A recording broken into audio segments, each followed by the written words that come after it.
Grieve साध साध सब नेक हैं, आप अपनी ठोरे। जो सतलोक ले जाएंगे वो साधु कोई और।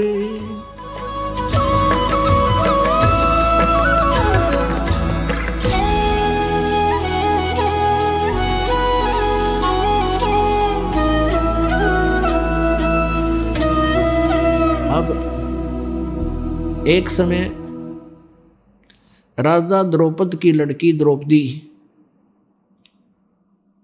प्रतिदिन गंगा के ऊपर स्नानार्थ जाया करती थी। उसके पिता ने अपनी बेटी के लिए और अपनी रानियों के लिए घाट बना रखे थे, नहाने के लिए गंगा पर पक्के घाट बनवा रखे थे। तो प्रतिदिन द्रौपदी वहां स्नान के लिए जाया करती थी। सैकड़ों सहेली उसकी साथ जाती थी, नौकरानियां जाती थी। अब परमात्मा को हमारे भविष्य का भी पता है कि इस आत्मा पर आगे के बिजली गिरेगी, उसकी भी व्यवस्था वो पहले ही करवाता है। अब क्या किया परमात्मा ने, 100 छल छिद्र मैं करो, तो वहां एक दिन एक अंधे महात्मा का रूप बना के परमात्मा वहां चले गए जहां द्रौपदी स्नान करने जाया करती थी। अब द्रौपदी अपनी सहेलियों के साथ वहां पहुंची। महात्मा अंधे थे, नहा रहे थे, उनके पास कोई अन्य वस्त्र नहीं था, ओनली एक लंगोट था जो उसने बांध रखा था, और कोई वस्त्र नहीं था, गर्मियों के दिन थे।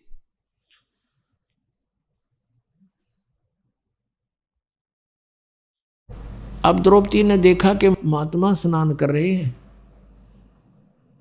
और जनाना जो उनका नहाने का स्थान था उसके डाउन स्ट्रीम में जिधर पानी बहकर जा रहा था वहां उससे दूरी पर लगभग 2-3 एकड़ 400-500 फुट की दूरी पर स्नान कर रहे थे।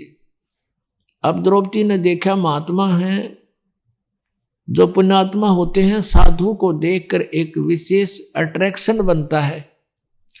और परमात्मा कबीर देव जी भी कहते हैं, कबीरा दर्शन साध के परमात्मा आवे याद, और लेखे में वाहे घड़ी बाकी का समय बर्बाद। साधु दर्शन राम का मुख पर बसे सुहाग, और दर्शोनी को होत हैं जिनके पूर्ण भाग। तो द्रौपदी की आत्मा क्योंकि पहले जन्म जन्मांतर से भगवान की भक्ति करती आ रही थी और परमात्मा के साथ नहीं जा चुकी, वो आत्मा फिर वहां अपने कर्म न भोग रही थी। एकदम कसक हुई कि महात्मा से कुछ बात करेंगे, परमात्मा की चर्चा करेंगे। फिर उसने सोचा कि साधु स्नान कर रहे हैं, तू भी स्नान कर ले, फिर आराम से बैठकर बात करेंगे, कुछ चर्चा करेंगे भगवान की। द्रौपदी ने स्नान कर लिया, आध पौन घंटा लग गया, और वस्त्र पहन के साड़ी बांध के वो बाहर आई। क्या देखा कि महात्मा की तरफ देखा कि चले तो नहीं गए। सामने क्या देख रही है कि महात्मा तो गहरे जल में चले गए। पहले तो ऊपर थे घुटनों से पानी में, फिर एकदम नीचे इतने पानी में, छाती पानी में पहुंच गए, और ऐसे हाथ मार रहे हैं, कोई वस्तु ढूंढ रहे हैं। द्रौपदी ने ध्यान से देखा कि महात्मा के पास कोई वस्त्र नहीं है, बाहर भी वस्त्र नहीं है किनारे पर, और एक ही लंगोट बांध रखा था, वो पुराना होने से उसका धागा टूट गया और वो बह गया पानी में। शर्म के मारे वो महात्मा और छाती से ऊपर तक जल में प्रवेश कर गया कि इधर बहन बेटियां स्नान कर रही हैं। आवाज से उसने महसूस किया। अब उन्होंने आइडिया लगाया द्रौपदी ने कि ये महात्मा अंधा है, इसको दिख नहीं रहा, इसी कारण से इधर गलत स्थान पर आ गया, नहीं तो इधर कोई पुरुष नहीं आता, ये अनजानपने में आ गया। ये थी वहां कोई आसपास पुरुष आ जाता तो उसको सजा देते थे। उसको महसूस हुआ कि ये महात्मा आंखों वाला नहीं है, नहीं तो इधर नहीं आता। फिर द्रौपदी ने देखा कि इसके पास वो कोई वस्त्र नहीं है, और ये महात्मा शर्म के मारे जल में प्रवेश कर गया है, ये बाहर नहीं आएगा। और बेचारा सारा दिन इसमें खड़ा रहेगा, रात्रि के समय ही ये बाहर आएगा। और फिर इसको वस्त्र कहाँ मिलेगा? तो लड़की ने उसी समय अपनी साड़ी में तय, जो राजा की लड़की कितनी कॉस्टली साड़ी पहनती होगी, विचार कर लीजिए पुण्यात्मा। और इसको कहते हैं कि लूट सको तो लूटियो, राम नाम की लूट, पीछे फिर पछताओगे, प्राण जहांगे छूट। अब इसको लूट कहते हैं। भगवान को कैसे लूटना है? अब द्रौपदी ने अपनी साड़ी पाड़ के और जल में बहा दी कि महात्मा का हाथ लग जाएगी और ये इसको कौपीन बना के बाहर निकल जाएगा। वो हाथ नहीं लगी, उसको दिखाई दे नहीं था, वो दूर से खिसक गई। लड़की ने दूसरी साड़ी पाड़ी और फिर बहा दी, वो भी उसके लीर हाथ नहीं लगी। लीर माने एक टुकड़ा। दूसरी फिर पाड़ा वो एक लीर सी और वो बहा दी, वो भी हाथ नहीं लगी। 7-8 कौपीन, कम से कम 8-9 इंच की पाड़े थी। और ये 2 गेट देख लो कितने हो गए, लगभग 1.5 फुट हो जाता। 7-8 में तो आधे से ज्यादा साड़ी गई। फिर उसने सोचा कि महात्मा है, पिता के समान है और ऐसे कोई यूज नहीं, मैं दूर से शर्म के मारी मैं भी दूर से डाल रही हूं। तो लड़की ने एक लकड़ी देखी लंबी, उस लकड़ी का एक और लीर पाड़ कर अपने साड़ी की एक टुकड़ा और उस लकड़ी का लपेट लिया और नू लटका लिया आधे से ज्यादा। और धीरे धीरे जाकर के उस महात्मा जैसे हाथ मार रहा था, ऐसे खोद रहा था, उसके आसपास कर दी। और वो कपड़ा जो ही उसके हाथ लगा, उसने तुरंत पकड़ दिया मजबूती से। वाह भगवान, बड़ी सुनी मेरी। तब उसने देखा नू, और जैसे अंधे करा करें ऐसे लीला की, अरे ये तो भाई किसी बहन बेटी का कपड़ा है, ये तो साड़ी का कपड़ा है। कहने लगा, बेटी आज तने मेरी इज्जत राखी है, मेरा पर्दा रखा है, भगवान तेरी इज्जत रखेगा और तने गणाए दे। अब कहते हैं 7 वचन पलटे नीचे पलट जा ब्रह्मांड, और वो तो भगवान आ रहे थे 7 रूप में। अब पुण्यात्मा, देते को हर देत है जहां तहां से आन, ना दिया फिर मांगते फिर यो, परमात्मा सुने नहीं कान। अब आपके भाग में नहीं, सर प्रारब्ध में नहीं है कोई वस्तु, अब आपसे वो द्रौपदी अवाणी रिहर्सल कराई जा रही है, ये आपसे दान करवाया जा रहा है, आपको प्रेरित किया जा रहा है। और आने वाली कुछ आपदाएं आपकी ऐसे ही टलेंगी। अब उसका अर्जुन से विवाह हो गया द्रौपदी का, फिर कुछ ऐसे सर्कमस्टांस हो गए कि उनका चचेरा भाई था अर्जुन और का दुर्योधन, और उस समय राजा युधिष्ठिर राज्य करता था और दुर्योधन और के पास राज्य नहीं था। राजा युधिष्ठिर ने यानी अर्जुन के बड़े भाई ने एक बहुत बड़ा महल बनाया था, उन सभी ने मिलकर, अर्जुन और ने शीशा उसमें लगा दिया। इतना बढ़िया महल बनाया कि सामने वाले को ये नहीं पता लगे या डोर है या खाली है या कोई शीशा लगा है। और दुर्योधन उनके ताऊ के लड़के थे, युधिष्ठिर अर्जुन के। दुर्योधन एक दिन उस महल में चला गया और द्रौपदी वहां सामने खड़ी थी। जैसे वो आगे को चला, उसने शीशा दिखा को नहीं, वो इस तरह का बना था कि जैसे शीशा है नहीं। तो उसके टक्कर लग गई, टक्कर लग के एकदम पड़ गया। द्रौपदी हंसी और टोंट कस दिया कि अंधों की अंधी ही संतान होती है। अब धृतराष्ट्र अंधे थे, दुर्योधन के पिता, तो इस बात की वो काली गणी मान गया, गढ़ा दुख मान गया कि इसने बहुत बूढ़ी बात कह दी। और जबकि वो तो देवर भाभी थे, छोटी मोटी हंसी मजाक आम कर लिया करते थे। परमात्मा कबीर जी कहते हैं, सोना संत और सजन टूट जुड़े 100 बार, और दुर्जन और पाका कलश एक धक दरार, सोने को तोड़ दिया, आभूषण कुछ बना रखा है उसने, उसको तोड़ दिया और फिर जोड़ दे, उसमें कहीं पर भी निशान अलग दिखाई नहीं देता, वैसा ही हो जाता है।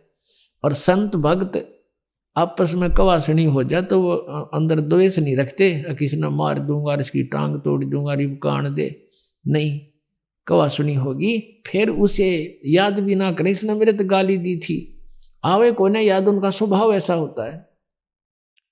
और ऐसे ही सज्जन पुरुष, अच्छी आत्माएं भी ऐसी ही होती है। और कहते हैं दुर्जन दुष्ट इंसान, और जैसे पक्का कलश, जैसे कुंभ होता है घड़ा, एक के धक्के में दरार आ गई तो दोबारा नहीं मिल रहा, वह चाहे 100 जतन कर ले वह न्यारी दिखेगी। तो इस टाइप का था दुर्योधन। उसने तो उस दिन ठान ली कि इसका प्रतिशोध लूंगा। अब फिर क्या किया उन्होंने, जुआ खेला। जुए में इस युधिष्ठिर ने सब राज्य भी दांव पर लगा दिया।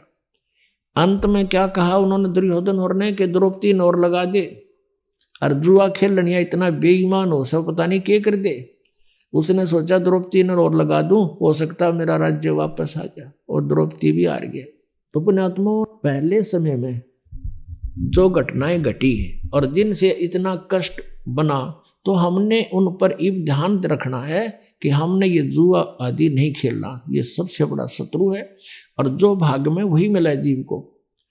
तो इस करके हमने ये सब हानिकारक वस्तुओं का परित्याग करना होगा। तो उधर से क्या हुआ कि द्रौपदी को भी जीत लिया उन्होंने। अब दुर्योधन ने कहा अपने भाई को, दुशासन को, उससे छोटे वाला था, कि जा उस द्रौपदी को पकड़ के ला घसीट के। और वहां दरबार लगा हुआ था जहां खेल रहे थे जुआ।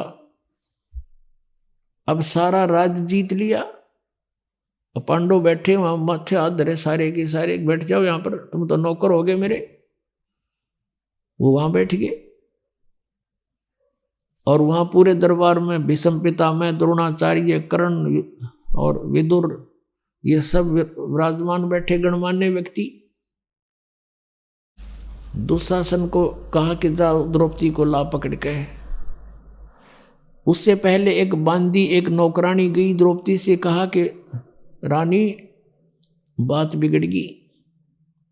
द्रौपदी ने कहा क्या हो गया, कि राजा युधिष्ठिर ने जुए में सभी राज्य जिता दिया और तेरे को भी दांव पर लगा दिया, दुर्योधन ने जीत लिया। अब तुझे लेने आ रहे हैं और तुझे नंगी करेंगे वहां पे। वो कह रहा उसको लाओ, यहां स्वभाव में नंगी करेंगे, क्योंकि हम तो अंधों की संतान हैं, हमें कुछ दिखाई नहीं दे, उसको शर्म आएगी नहीं। द्रौपदी कहने लगी कि बांदी तुझे नहीं मालूम, ठीक है जुआ में हार गए होंगे, मान गई तेरी बात, लेकिन नंगी कैसे करेंगे मुझे। वहां भीष्म पितामह बैठे हैं, द्रोणाचार्य गुरु बैठे हैं, और कर्ण बैठे हैं, तो उनके रहते क्या ऐसा जुल्म वो कर सकते हैं। अब बांदी कहने लगी मुझे नहीं मालूम। वो कह रहा था दुर्योधन कि नहीं ऐसा नहीं होता। अब इतने में दुशासन पहुंच गया और पकड़ के उसके बाल यहां से घसीट के लाया, नो बुरी तरह बेइज्जती करके सभा में खड़ी कर दी। अब दुशासन ने कहा कि क्या आदेश है भाई इसके लिए। दुर्योधन ने कहा कि इसको नंगी कर दे, इसकी साड़ी चीर उतार दे, हम तो अंधे हैं, अंधों की संतान अंधी होती है, हमें थोड़ा ही कुछ दिखाई देगा इसका।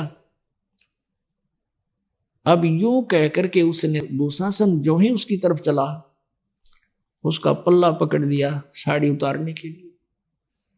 तब उसने भीष्म पितामह, द्रोणाचार्य और कर्ण की तरफ कहा, जो वहां बैठे थे, उनसे प्रार्थना की, नीची गर्दन कर ली, क्योंकि उस दुर्योधन के दुष्ट अन्न को खाकर उनके अंदर दोष पैदा हो गया था। फिर उसने देखा अपने 5 पांडव बैठे थे वहां पर, कि ये अब कैसे सहन करेंगे मेरी इस बेइज्जती को। तब उनकी तरफ देखा, उन्होंने भी नीची गर्दन कर ली, क्योंकि वो वचन में बंध चुके थे। अब उसने देखा है कमाल की बात होगी, कोई भी नहीं सुन रहा है मेरी। अपन आत्माओं, वहां वो 3 ऐसी बला बैठी थी, ऐसे सूरवीर बैठे थे। कौन कौन? द्रोणाचार्य, भीष्म पितामह और कर्ण। उनमें से एक भी खड़ा होकर न्यू कह देना दुशासन खबरदार, बेटी का हाथ लगाया था, निकम्मे तुम क्या कर रहे हो, ऐसा जुल्म कि तो देखा ना सुना, ऐसी बेइज्जती कर रहे हो तुम। तो दुर्योधन की हिम्मत नहीं थी, वो इतने सूरवीर थे, उनको पता था कि न एक बार हथियार उठा लिया थारा सारा बकल तार देंगे।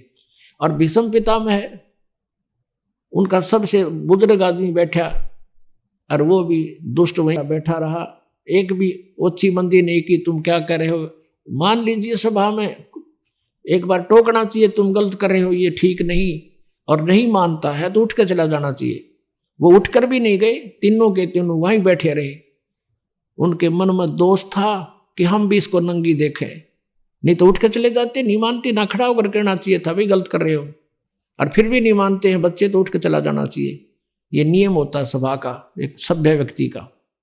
उन्होंने ऐसा भी नहीं किया। अब परमात्मा कहते बंधे से बंधा पुकारे, बंधे से बंधा मिले छूटे कौन उपाय, और कर बंदगी निर्बंध की वो पल में दे छुड़ाए। अब जैसे किसी के पाछे हाथ बांध के छोड़ रखा है, और दूसरे की भी तीसरे की, वो उन्हीं से कहे कि तुम मुझे खोल दे, वो कहे तू मुझे खोल दे। वृक्ष के बांध रखे दूर दूर, लेकिन वो नहीं खोल सकते। को निर्बंध आ रहा था उससे पुकार की कि हमें खोल दीजिए, उसने सबके बंधन खोल दिए। तो हम सभी बंधे हुए हैं यहाँ पर कर्मों के बंधन में। ओनली कबीर गॉड, परमेश्वर कबीर जी है जो निर्बंध है। अपनात्माओं, इस कथा से हमें बहुत कुछ शिक्षाएं मिलेंगी। जब तक हम भक्ति भी कर रहे हैं और अब भगवान पर आश्रित नहीं होते, और हम ये सोचते हैं मेरा मित्र है मंत्री, मेरा रिश्तेदार है एमएलए, मेरा रिश्तेदार है फलाना अफसर, या वहाँ बड़ा सेठ है वो, तब तक हम भगवान पर नहीं, उस पर आश्रित हैं। और जब जहाँ भगवान के सत्र का काम होता है, वहाँ ना मंत्री कर सकता, ना प्रधानमंत्री, ना मुख्यमंत्री, ना को राष्ट्रपति, वो तो भगवान ही कर सकता है। अब जब द्रौपदी ने देख लिया ये पति भी झूठे हैं, और मेरे साथ बेइज्जती और ये नीचे गर्दन कर लिए काहे के पति, और ये सभापति देख लिए नीची गर्दन करे बैठ के, वो मेरी तरफ देखते भी नहीं, अर्ध नहीं सुन रहे। जब संसार से जिसकी हट जाता है आस्था कि यहाँ कोई तेरा नहीं, तब हम भगवान याद आता है। तब उसने आत्मा रोई, उसकी मन की पुकार नहीं थी वहां पर। मन की तो पुकार है, मैंने गाड़ी दे दे, कार बड्डी सी, एक कोठी दे भगवान, फलाना दे भगवान, ये तो मन की पुकार। और ये आत्मा की पुकार थी, सच्ची सचमुच आवश्यकता है अब इसकी बचाव की। अब क्या होता है कि यहाँ जब हम रोते हैं, रोते तो सभी हैं, जिस पर आपदाएं आती है आत्मा सभी रोती हैं, और याद भी करती है भगवान को लास्ट में। तो क्या होता है, हमारी पुकार जाती है धर्मराज के दरबार में, जो यहाँ का लेखा जोखा करता, अकाउंट करता है सबका। और वहां जब पुकार जाती है तो वहां आसपास बहुत जोर की शोर हो जाता है उस चिल्लाहट का। तो उसी समय धर्मराज देखता है कि किस नंबर की आत्मा पर क्या आपत्ति है, और मैं उसका कोई पिछला पुण्य है कि नहीं किसी संचित कर्म में भी। फिर वो देखता है कि उसका यदि कोई पुण्य है तो वहां से फिर वो पुण्य का प्रतिफल नीचे आता है, और पूर्ण परमात्मा ही उसी को आधार बना के उस पुण्य के आधार से उसकी रक्षा करता है। करता वही है पूर्ण परमात्मा ही, और वो अपना नाम नहीं लेते। कहते हैं 184 जीव को और साहेब भोजन देत, 184 पोखता, वो अपना नाम नहीं लेते। अपना नाम नहीं लेने आता, उसका बहाना बना दिया, उसको ऐसे मिल गया, उसको ऐसे मिल गया, वो करा वही रहा है सारा कुछ। तो वहां से वापस आती है, तो उसकी पुकार पहुंची द्रौपदी की वहां, और उसकी वहां फाइल खुल गई, वो सीडी ऑन होगी उसके पुण्य कर्मों की। तो उसमें देखा धर्मराज ने कि एक इसने परम संत को, सुपात्र को, और जिसको आवश्यकता थी, एक साड़ी का टुकड़ा दे रखा है, और उस संत ने उसको आशीर्वाद दे रखे है, उसका ढेर लग गया है। तो वहां से क्या था, जैसे श्री कृष्ण जी जो थे पांडवों के गुरु थे, आध्यात्मिक गुरु। जैसे गीता जी अध्याय नंबर 2 के श्लोक नंबर 7 में अर्जुन कहता है कि मैं आपका शिष्य हूं और आप हमारे गुरु हो, आचार्य हो, और मैं मुझे जो आज्ञा दो, जो मेरा हित हो वो बताइए, मेरी बुद्धि काम नहीं कर रही है। तो श्री कृष्ण जी गुरु थे। करे करावे साइया मन में लहर उठा, दादू सरधर जीव के आप बगल हो जा। अब वहां से जैसे यहां से पुकार गई धर्मराज के दरबार में, वहां से रिफ्लेक्ट हुई कि उसका पुण्य है, उस पुण्य की प्रतिफल फिर आया श्री कृष्ण जी के शरीर में टकराया, क्योंकि उसका गुरु था वो। अब परमात्मा ने भक्ति को जीवित भी रखना था। काल चाहता है कि ये भक्तिहीन हो जाए, इनका कोई काम सरे नहीं भगवान की भक्ति से, इसलिए शास्त्र विरुद्ध साधना शुरू करवा रखी है इसने, तो ये नास्तिक हो जाए। और परमात्मा का प्रयत्न रहा है, क्योंकि कलयुग तक ये भक्ति घसीट के लानी थी भगवान ने, कबीर साहब ने। कभी समय आने पर बताएंगे कारण क्या था। अब प्रसंग दूसरा चल रहा है। जिन्होंने सत्संग ज्यादा सुन रखे हैं उनको मालूम है कि परमात्मा कबीर जी परमेश्वर की और इस काल की वार्ता हुई थी, इसने कुछ प्रार्थना की थी और परमात्मा ने वचनबद्ध होकर उसने कहा था कि 3 युग में जीव थोड़े ले जाना, चौथे में आप कितने ले जाना। तो ये चाहता है कि चौथे युग तक इनको सबको नास्तिक बना दूं। जैसे महात्मा बुद्ध थे, पिछले जन्म के बहुत अच्छे पुण्यकर्मी प्राणी थे, राजा के घर जन्म हुआ, क्योंकि जो स्वर्ग में रह रहा है उसका यहाँ दिल कहाँ लगे, और राज भी त्याग दिया, भगवान पाने की चेष्टा की, लेकिन वे ऑफ वर्शिप ठीक ना होने से उनके वचन में शब्द में शक्ति थी पूर्व जन्म की, लेकिन वे ऑफ वर्शिप ठीक नहीं थी। उसने अपनी वचन की यानी शब्द की शक्तियों से प्रभाव था उसके वक्तव्य में, जिस कारण से लाखों लोगों को संग लगा लिया, लेकिन उनके द्वारा बताई गई भक्ति विधि से किसी को आध्यात्मिक लाभ नहीं हुआ, तो सभी नास्तिक हो गए। पूरा चीन और पूरा रूस ये सब बौद्धिक धर्म को मानने वाले थे, बौद्ध धर्म को, आज सारे नास्तिक हो गए। काल यही चाहता है कि नास्तिक हो जाए, फिर सुना ही नहीं भगवान के बारे में, कटा टंटा। और परमात्मा चाह रहे थे कि किसी प्रकार यह भक्ति इस प्राइम टाइम तक पहुंच जा, आस्था बनी रहे प्यारी आत्माओं की भगवान में। तो इस तरह के उदाहरण वो स्वयं करके गए थे, और मर्यादा भी बनानी थी कि गुरु के बिना काम नहीं होना। अब श्री कृष्ण उनके गुरु थे। श्री कृष्ण तो रुक्मिणी के साथ शतरंज खेल रहा था, बता क्या का गुरु था वो। अब उससे क्या होना था, वो खुद थोड़ा रंगरेलिया मना रहे हैं। अब लेकिन परमात्मा ने तो वो जो कार्य विधिवत करवाना और इसको जीवित रखना था कि गुरु के बिना मैं काम नहीं करूंगा तुम्हारा। तो वहां रुक्मिणी बैठी थी और शतरंज के पास से डाले श्री कृष्ण जी ने, और पास से डालकर कुछ न्यो बोला करें, कच्चे 12 पक्के 18, जैसे भी कुछ उनका होते हैं कि इतने बोलकर जब मारा करते ऐसे। तो उसने न्यो पास से डाल दिए, और पास से डालकर हाथ ऐसे आकड़ गया, जैसे नो आकड़ गया, और नो का अनंत।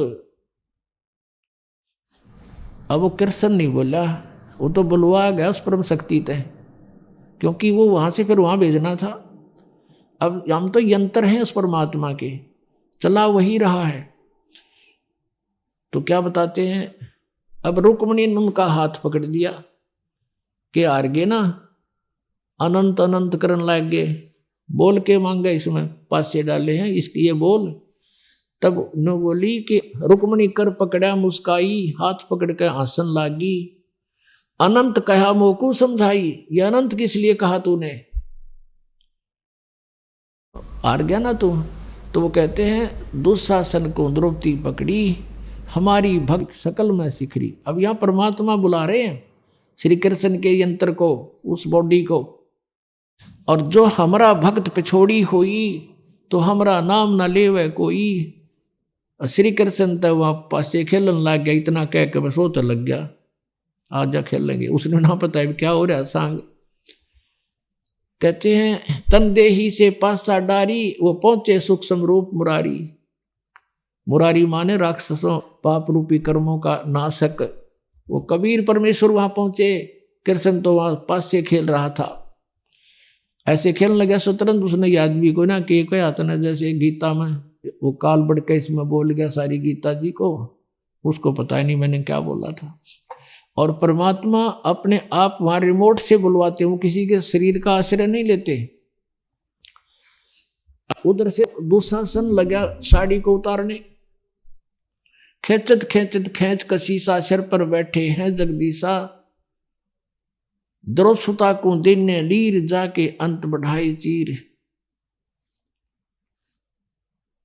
खेचत खेचत खेच कसीसा, सिर पर बैठे हैं जगदीशा। द्रौपदी के चीर बढ़ाए, शंख शंखों पार नहीं पाए।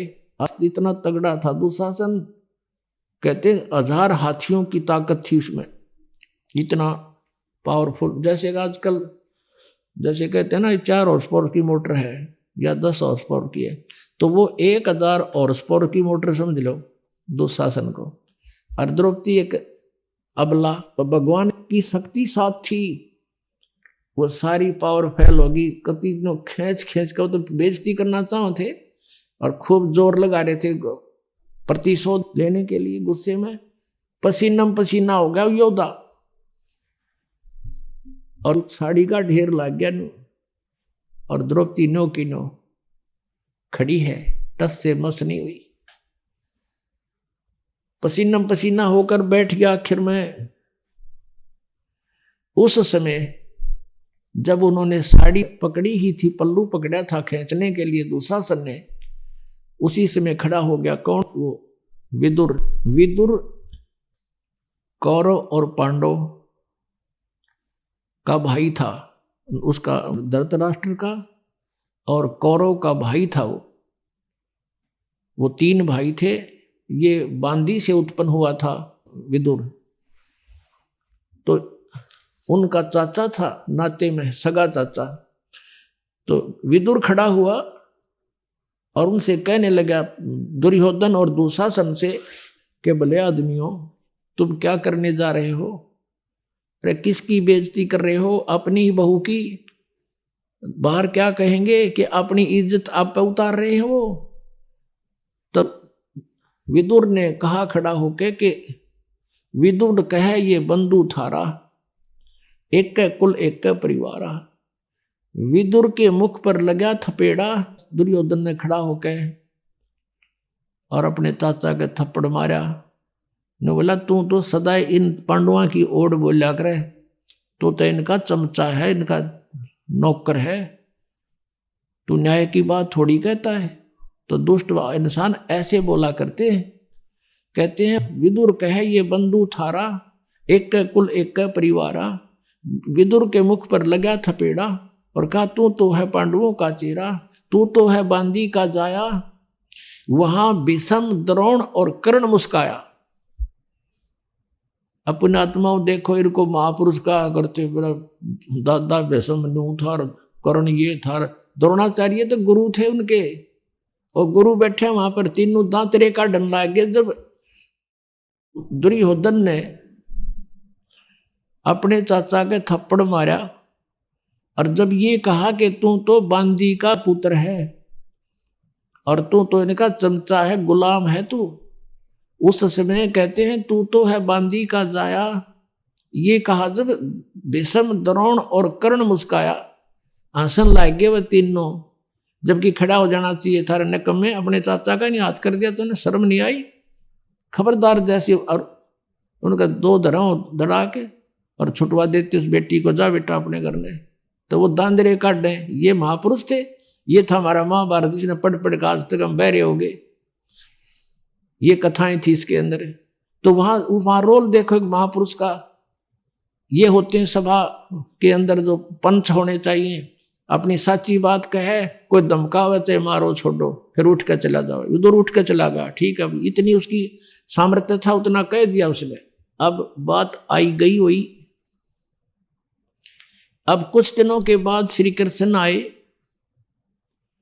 श्री कृष्ण से बताया द्रौपदी ने कि भगवान आपने बड़ी इज्जत रखी, मैंने आपको याद किया, क्योंकि गुरु को याद किया जाता है, और आपने मेरी इज्जत रख दी। और कृष्ण जी को पता भी कोई नहीं क्या हो गया, कहानी हुआ।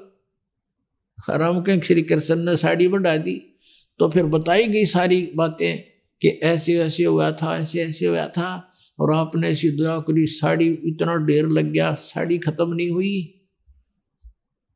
अब भगवान श्री कृष्ण पिछले जन्म का भी साधक था, और उनकी भी दिव्य दृष्टि काम करे थी। अपनी दिव्य दृष्टि से श्री कृष्ण ने देखा कि ओहो।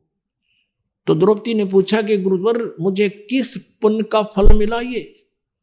तब श्री कृष्ण ने अपनी दूरबीन से देखा, दिव्य दृष्टि से देखा, उसके प्रारब्ध में झांक के। ये तो आम आदमी देख लेते थे, पहले इतनी अच्छी आत्मा होती थी। जैसे कहते हैं धृतराष्ट्र ने, ऐसे कोई कथा फिर बताएंगे, प्रसंग बदल जाएगा। तो अब उसने देखा कि द्रौपदी तूने एक अंधे महात्मा को एक साड़ी का टुकड़ा पाड़ के दिया था, और उस अंधे को दिया हुआ दान तेरा यूं फल गया, उसका प्रतिफल है ये। तब उसको याद आया को तेरे की। अब पुण्यात्माओं देखो बात कहां से ध्यान देना। जब वो साड़ी पाड़ रही थी, अपनी राजा की लड़की अपनी साड़ी को फाड़ फाड़ कर डाल रही थी, तो उस समय वो अपनी नौकरानी को भी कह सकती थी कि तू एक साड़ी का टुकड़ा पाड़ के डाल दे महात्मा को, और नौकरानी तुरंत पाड़ के डाल देती। उसको पता था कि राजा की लड़की है, जाते चार देगी तेरे तई नए नए बढ़िया साड़ी। लेकिन नहीं, इतना ज्ञान दिया जाता था बच्चों को कि मैं रोटी खाऊंगा मेरा पेट भरेगा, मैं दान करूंगी तो मुझे मिलेगा, उसको इतना भी मालूम था। तो इसको कहते हैं लूट सके तो लूट ले, राम नाम की लूट। अब जैसे आप यहां सेवा करते हो, आपकी इच्छा ना हो कि यूं मेरी सेवा करे, तो आपको वो लूट रहा है। जहां तक आपकी पार बस आप अपने हाथों से सेवा करने की चेष्टा करें, जितनी भी हो जाए, और दान करें अपने हाथ से, अपनी कमाई से, वो आपको ही मिलेगा। तो कहते हैं जब तक माता पिता के अधीन है बच्चे, तब तक वो दान करते हैं, तो भले ही वो माता पिता का ही है, लेकिन जिसने दान अपनी नियमत से किया है उसी को फल मिलता है। अब द्रौपदी कहती है कि हे भगवान, एक छोटी सी लीर पाड़ कर दी थी मैंने, उसका इतना फल मिल गया, इज्जत राख दी मेरी, साड़ी तो देखी जा, लेकिन आज जो मेरी इज्जत रही है उसकी तो कोई कीमत नहीं। तब कहते हैं कि एक लीर के कारण मेरे हो गए चीर अपार, जब मैं पहले जानती तो सब कम देती वार। इसे महापुरुष को, और एक इतना दान करने से आज मेरी इतनी इज्जत रही है, यदि मुझे पहले पता लग जाता तो ना जाने क्या न्यौछावर कर देती उस महापुरुष के लिए। तो पुण्यात्माओं, परमात्मा को पता था कि इसका और कोई ऐसा संस्कार नहीं है जहां उस समय इसकी रक्षा हो सके। नाम इसने ले नहीं रखा, क्योंकि तरानी बन गई, अंडी पाकेगी। और जब द्रौपदी होगी, जब भगवान याद आता है, तो इसे दयालु है परमात्मा, ये पहले ही प्रबंध करा देते हैं, और कहते हैं गए लगे लग गया फिर जब लग धरती आकाश।